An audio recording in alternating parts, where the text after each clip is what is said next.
இறைவனிடம் கையேந்துங்கள், அவன் இல்லை என்று சொல்லுவதில்லை.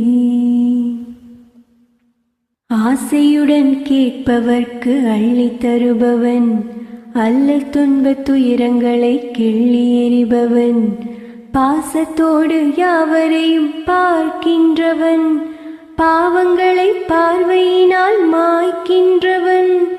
அல்லல் படும் மாந்தர்களை அயராதீர்கள், அல்லாஹ்வின் பேரருளை நம்பி நில்லுங்கள். அவனிடத்தில் குறை அனைத்தும் சொல்லி காட்டுங்கள், அன்பு நோக்கு தருகுவென்று அழுது கேளுங்கள். இறைவனிடம் கையேந்துங்கள், அவன் இல்லை என்று சொல்லுவதில்லை. தேடும் நேயர் நெஞ்சங்களில் குடியிருப்பவன்,